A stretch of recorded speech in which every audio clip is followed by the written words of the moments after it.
welcome to another episode of the Dive into Reiki podcast. Today I'm very excited. I'm bringing you the English version of the ikebana interview with Ines Massin. Ines was born in Brussels. She moved to Japan in 2002, where she developed a passion for Japanese aesthetics and ikebana. A certified teacher from the Sogetsu School in Tokyo since 2010, she continued her training in Singapore and Switzerland.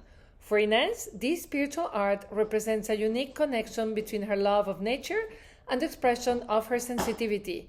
Teaching since 2018, she participates in exhibitions and has been featured in several art books dedicated to ikebana. And before we move on to the interview, just a little reminder that if you're really struggling with your Reiki practice or looking for a community to practice together, to check out my Patreon, patreon.com/dive into Reiki. There is hundreds of videos and we meet many times a month on Mondays to practice together. So please check it out, patreon.com/dive into Reiki. You can also support the podcast there to help with costs like editing, storage, and all of that. Thank you so much. And now on with the interview. Hi, thank you so much, Ines, for saying yes to this interview. I'm so looking forward to our chat about ikebana. Hi, Natalie. It's a pleasure to share my passion for ikebana with you. And I said your bio in the introduction. What I didn't say is we actually were together in Brussels, and you were a friend of my sister's. So we knew each other as children while you were a teenager, and then didn't see each other for many decades. Let's say, we won't say how many, and then encounter ourselves. And it was very, very moving for me that different practices, Reiki, I do martial arts, you do ikebana, but many of the concepts and the journey is very similar. So it's been a beautiful reencounter as well for those of you who are listening. Thank you so much. You're welcome. It's surprising how our practice matches together, Yeah. and we haven't seen for years, and we were children. So at that age, I didn't know what Reiki or ikebana were. No, me neither. I just care about playing with the little toys, the how do you call it, the Lego. Those were my loving hobby. So I wanted to start a little bit about what is ikebana for the people who are listening to this podcast, because many may not know, and also how you encounter ikebana. Yeah, ikebana is traditional Japanese art. And ikebana is actually the art of arranging flowers. Ike comes from the kanji ikelu, which means to give life or to transform. And bana comes from hana, which means flower. So it's just the art to transform flowers. Beautiful. So it's not just putting flowers in a vase. It's really the art of practicing or placing them uh, and make beauty of it. It's beautiful. And we did this interview in French. And when you say in English, the art of transformation of the flowers, I was thinking also is like there is two transformations going on, right? The transformations of the flower, but also your own transformation as you practice. And we're not going to go there yet, but it hit me because when we did this interview in French, I didn't catch that. And I think it's so beautiful because as we practice, we transform and we also get comfortable with transformation, which I find beautiful. That's right. It's also an internal transformation. It's an active meditation. And it was a surprise because when I started, I just started with ikebana because it was, I lived in Japan. I found it beautiful. And well, it was, I tried a different traditional art. I tried ceramic. But or calligraphy, but ikebana really talks to me. It was like touched my heart from the first lesson. It was really beautiful, and um, it's. I was attracted by the aesthetic, the Japanese aesthetic, because uh, Japanese floral art is very different from the Western style. We can go further with that, but uh, I was attracted by this aesthetic, and by practicing it, lessons after lesson, I realized it was also an internal transformation, and it was soothing, calming my spirit, and focusing my mind on beauty. So it's quite a powerful practice, actually. But that was the good discovery by practicing it. It's beautiful. And I was listening to a podcast yesterday, like, you water what you need. And if you water anxiety, you'll have more anxiety. And as I hear you about this art of focusing on beauty, what you focus on, really feels your life. So focusing on beauty and transformation sounds like an amazing practice. So tell us, Yeah. you go to Japan, you started your classes. Actually, I went to Japan in 2002 for work, and then I discovered this practice there. Uh, and I practiced once a week. You have to be very regular. And then I left Japan, but I could find the school in other countries. So I practiced in Singapore, and now I'm in Switzerland. So I've been practicing for more than 15 years and still progressing, still learning. And I start teaching ikebana in 2018. So wow, 7 years ago already. I didn't realize. Time flies. Yeah. And that's another step, teaching uh, and sharing your knowledge, and give and yes, to transmit this passion to people and see their own transformation. It's very rewarding. Can see that. And I imagine also there is a difference, right? So the Asian perspective of flower arrangement and the Western perspective where more is better. Uh, how, when you move here and you're teaching here, how does that come into play? Well, I stick to ikebana. So I really explain I'm an ikebana teacher in a Western country.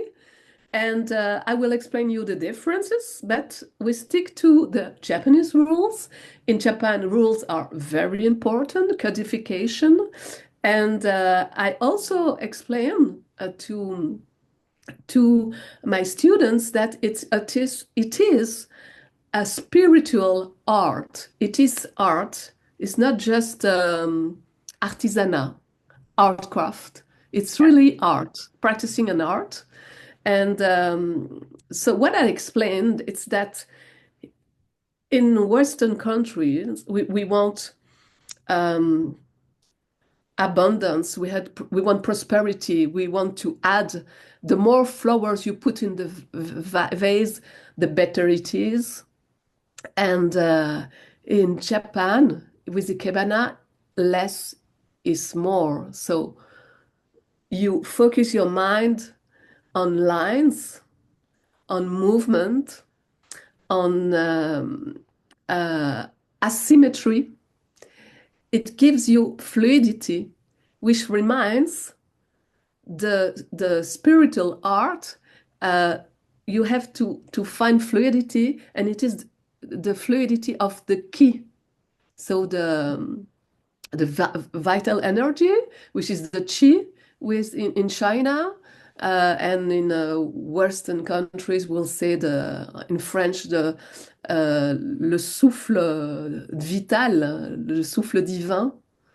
I don't know how it's It's in life English. force here. Life force. Yeah. Yes. And what is really important in Ikebana is to see by creating, those lines and this asymmetry and the movement, the dynamic. and not something symmetric and with abundance, with many flowers. No, you can use what you find in the nature, like branches, like moss, like wood, and of course, flowers. So you are connected to the nature, and you are also connected to to the spirit by creating, because an ikebana is not just a simple flower arrangement. It is a piece of art. So it will be very influenced by the personality and the intention of the person who creates the ikebana. So that's really important. So it's so when I hear it's like almost the spirit is the one that transforms like that earthy element, right? So Yes, that's what they join together in the creation process. Uh, yes. and again, similarity with Reiki and many, many Japanese, that earth and heaven, because spirit is heaven, coming together to create something very special that communicates that key and all that life force. That's beautiful. That's interesting because you said it comes all together, and um, how can I say? Um, You can say it in French, I'll translate. I just a senior moment. I'm sorry. I know It's though. yes, you speak about, I got it. The earth and the sky, and we have the human being in between. Yes. And you are accomplished. You are aligned when you are, yes, connected, grounded in the earth and connected to the sky. And in Kebana, what it is interesting is that you have codification. Don't forget, you are in Japan. And the first line, the first branches will represent the sky. Oh, wow. So, yes, and the name is Shin. Then the second branch will represent the human being, and it is called Soe. And the third one will represent the earth, and it is Hikai. So you have a clear, specific codification to express that it is a spiritual art. And the placement in the space is very specific. At the beginning, you have kake. Kake, it's figure imposée, imposed figures. Oof, you have to say it would be Yes.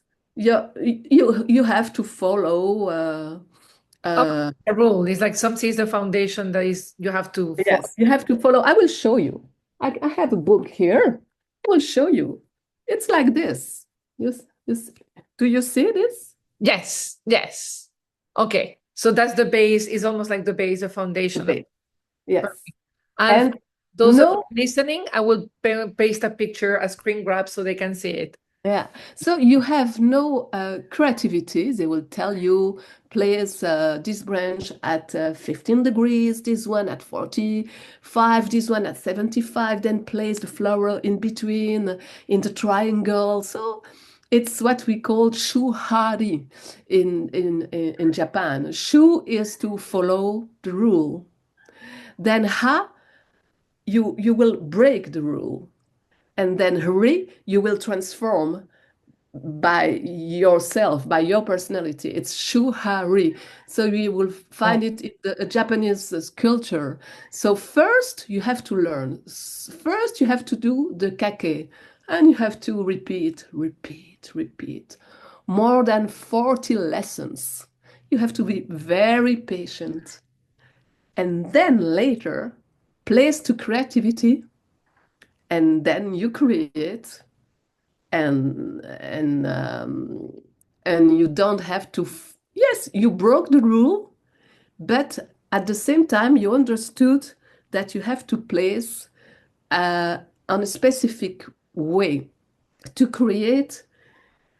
It's a emptiness, a void, and this is very specific to ikebana and in general to old traditional art like calligraphy or theater. No, you have the place for silence.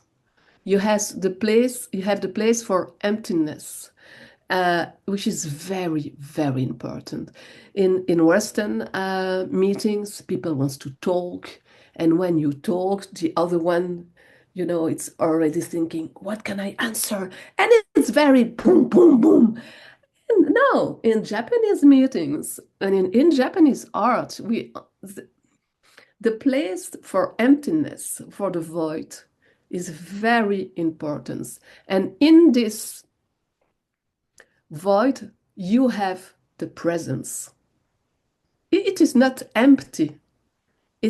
There is, yes, a silent presence, and it's something that in the Western world We don't know. don't focus. We don't understand. We don't focus on it. And the name for it of this Japanese philosophy is the Ma. It's so in martial arts we have the ma and we actually use it because it's not empty. It's empty, but it's not empty. There is life force there, right? So it's its presence. And then, so one thing I've been trying to do in Reiki with my students is to actually incorporate the ma into their practice. And you said last time we talked about it, like, and it's true, we're so scared, right? That's why in Reiki we also do protocols, and then we feel insecure and we add crystals and we add some sound and we ring bells because just presence is something very difficult for us to grasp, but it's also so dense and beautiful, right? And I think that is, as you say, like without that void, how strong can your presence be if we're always like flustering around? So for me, that is a concept that for Reiki is very important, is to be comfortable with the emptiness, the void, and be one with the ma. And I think in ikebana probably is part of the foundation of what you're doing. Yes, that's really a specificity to the Yeah. Japanese flower art. It's you really need a void, and this void will create dynamism, and uh, and will create and give the impression of movement, of circulation, of the ki. Yeah. So back to spiritual art, back to spiritual practice. And what you create outside, you leave it, you live inside of yourself. That is beautiful. And you said, as you said, like if we don't have spaciousness or emptiness, and I'm going to call it spaciousness because for some people it may be easier to grasp what we meant. But if you don't leave space or empty space, how can things circulate, right? So Exactly. a lot of times we're like, when I think in the Western, we also want more, more, more inside. But it's like if you don't let go and if you don't create space, if you don't let go of things you don't need, then there is no space for the key to enter and and flow because you need a You solution. you will be blocked. Yeah. If I compare to health, it's like you have the sympathetic system and the parasympathetic system. And you need both of them. You need a balance. You need, of course, moment you are rushing, and stress can be good, can make you move, but you have to balance it with a moment of calmness, yes. Otherwise, Yeah, collapse. you collapse. I was this weekend on the martial arts seminar, and so we had an sensei with an 8-degree black belt coming, right? And it's incredible how you actually can see between a 7-degree and 8-degree a big difference. But big part of his journey is to take every movement that is not needed, every accent in the art of moving with a sword that is not needed. And they do performances as he did it. I was thinking, wow, that is the art of, it's beautiful. Like when you do martial arts, you take movement, but you also take from your soul and your spirit things that are not needed. Like I failed for the third time, my 3rd degree. But this time there was no fear when I practiced, and there was no shame when I left. And the first time I fell 3 years ago, believe me, there were tears, there was shame. And I was thinking it's interesting so many Japanese practices are about taking away what you Yes, don't need in front of you in your practice, maybe martial arts, maybe Reiki, maybe ikebana. But what happens is you end up taking things that are not truly you, all those angers, all those worries, all those stories you tell yourself as you practice. And I was thinking in Reiki, we have it in the Reiki present precepts. Do not worry, do not anger.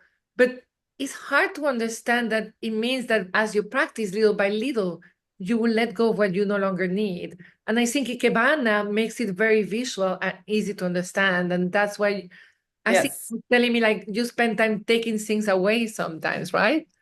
yes, exactly. And the more you practice, the more precise you are, the lighter you are, the more conscious and the more fluidity you have. Flexible. And you can start practicing, and you realize that that day you, you have conscience, more conscious of your state. So you start practicing, okay, oh, it's a mess. It's not fluid. And say, okay, uh, it's a bad day. I accept it. Shall I have a look at my branch? And maybe this day you will take more time to create the ikebana. But the more you practice, the lighter, the more fluid you are, and you can switch from this uh, et, et, ethic mind. Sometimes your mind is too crowded. Too To busy. yes, to something lighter. And the more you practice, the more I will say the easier you switch from one state to another. So that's And I love that. I'm gonna go back to the concept of Shiharu that you mentioned, because I think often Reiki practitioners, we have a protocol too, and you do exactly the same. You know your hands-on healing protocol until actually kicks in that you need to change it, right? But you can always fall back on it. And I think many of us in the Western cultures, repetition of the same practice until you know it so much inside and out that you can actually change it without changing the essence, exactly. a hard concept to do, because at the end, even though you're changing a little bit your she, you're doing it with such consciousness that you're actually being respectful to the practice, right? So Yeah, I think something I how will you explain that to a Westerner? Because I think that's where we struggle a lot with this repetition, as you say, 40 classes doing exactly the same. How do we cope with that boredom, with that anxiety that comes in, that we want like, am I doing again this same hands-on healing protocol, this same flower arrangement? What that's can you very add? that's very Japanese.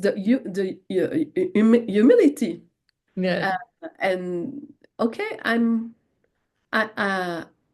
as a person, I'm not the important one. What is important is the practice. And if we need to repeat, we will repeat. Ikebana is more important than the person, and the person has to be very humble and accept to repeat. And in Japan, they can make you cut a branch several times just to to have a good practice of cutting, and that's it. And that's it's not art, but it will help you later to be more fluid and not to think about it, to integrate the movement. So shuhari is really important in Japan. Really, really important. I love that concept. I didn't know it, but I think I'm gonna be bringing it into my Reiki classes. I think Yeah. I've heard it in martial arts, perhaps spelled differently.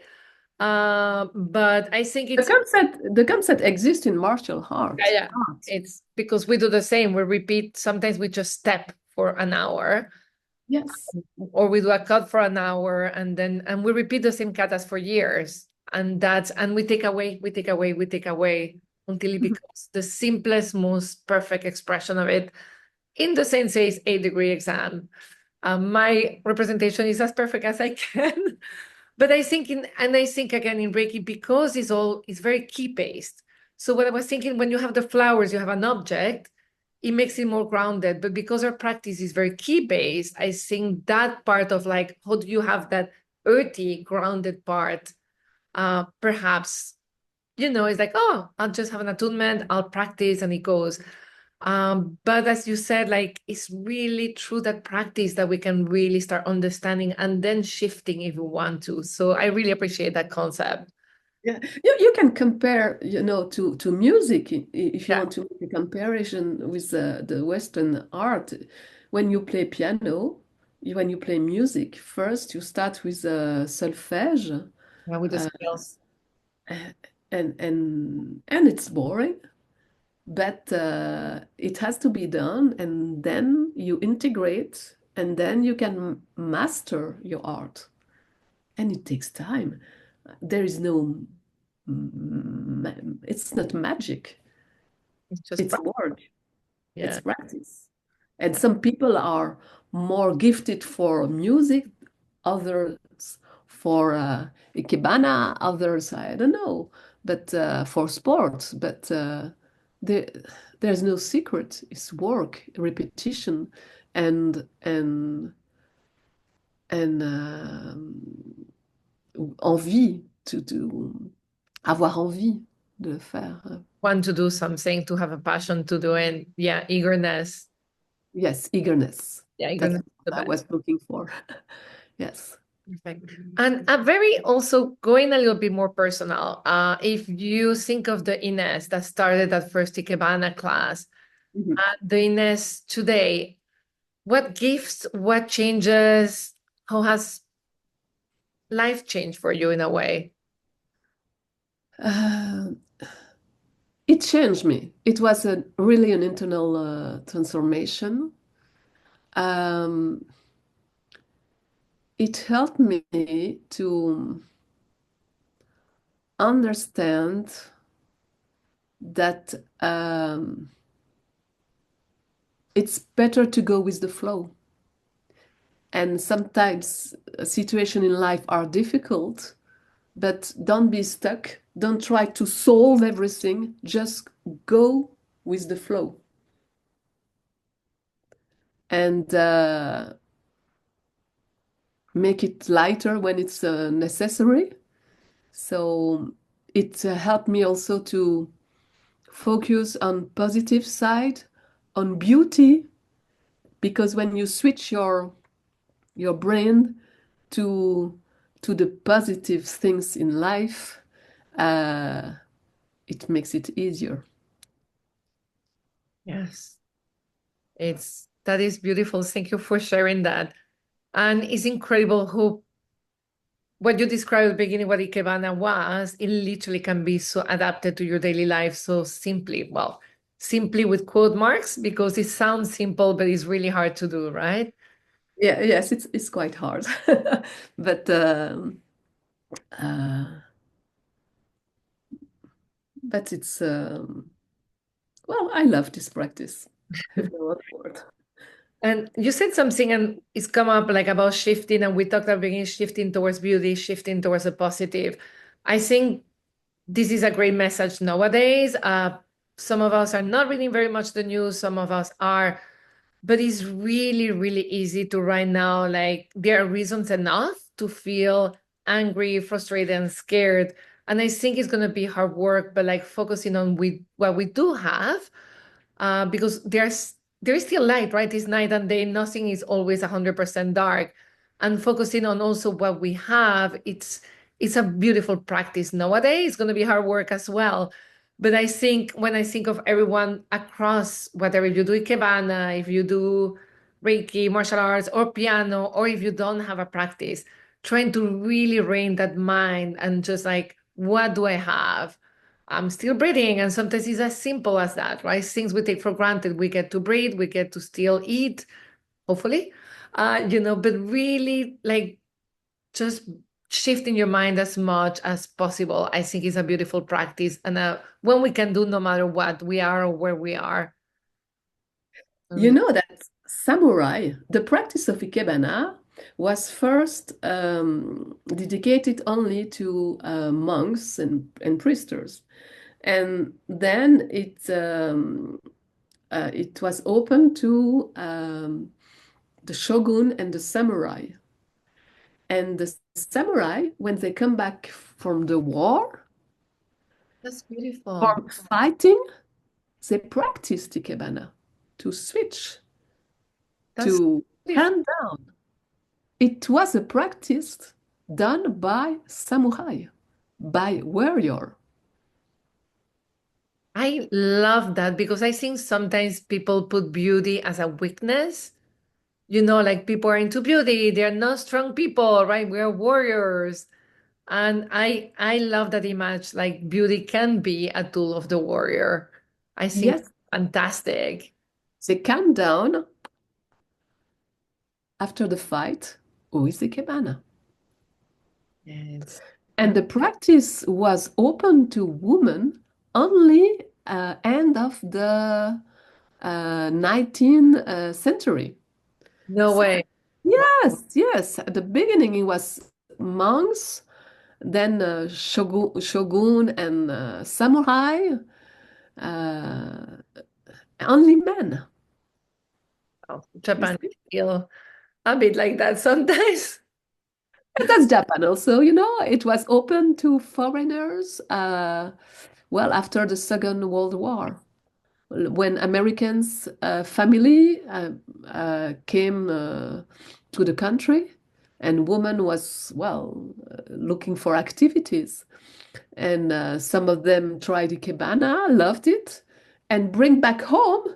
So the first foreign school were based in America. Yeah, that makes sense because yeah, after the world war and everything. Yeah.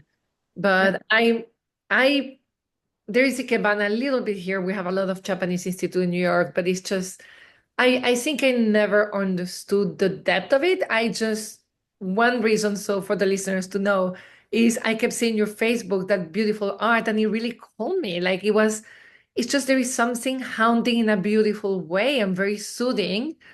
And you can see something very thought out, like very, as you said, it has presence. And I also like the opposite. I love those cornucopias of flowers, like, Versailles French over the top things. But Ikebana has a simplicity that is really appealing. And it feels also like it lasts longer. Like I imagine all those big bouquets, they die pretty fast. It's very abundant, but it's a very quick thing. With Ikebana, it's almost like a sculpture. Like it Yes, it's exactly that.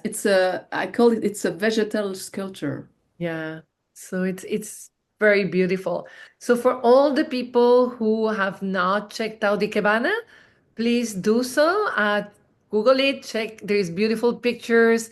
There is a lot of information online. If you want to reach Ines, she teaches. Can you tell a little bit of where you teach in person? Because you're in Switzerland, but a little where you are, in case people want to. I teach in Lausanne and in Mont-sur-Lausanne. It's almost the same place. So, but I don't teach by Zoom. I only in presential because I think it's important to touch the things and to see the ikebana in 3D. Yeah, no, it's and as you were saying there is presence in emptiness. I love that as well. Because I've been watching no theater a lot, and I was always very impressed how they move so little and so slow, and yet they're so still, and yet their presence is huge. So when you talk about like literally create a space of like emptiness and voice so the key can flow, I can imagine the experience in person is completely different than Zoom. So it makes total sense, after our conversation. So I will include your Facebook page so people can reach out if they have any questions about Ikebana. Uh, Yes, I have Facebook, I have Instagram also. Perfect. I'll put both of them. And I'm so, so grateful, Ines, for sharing this. Any last words I may not have asked about ikebana or your practice that you may want to add? Um, um, just try. If you are appealed, just try. Yeah, I think I'm actually now like I have too many arts already, but I would be like, I want to try. But I mean, at least a class to see. I'm also dying to try calligraphy more seriously. So thank you so much. Uh, Thank you, Natalie. It was nice to speak with you. it was really nice, and thank you so much for your English, which is really, really good. So Thank we you. really appreciate you like going out of your way and sharing all these stories with us. Thank you. Yes, thank you. Bye bye.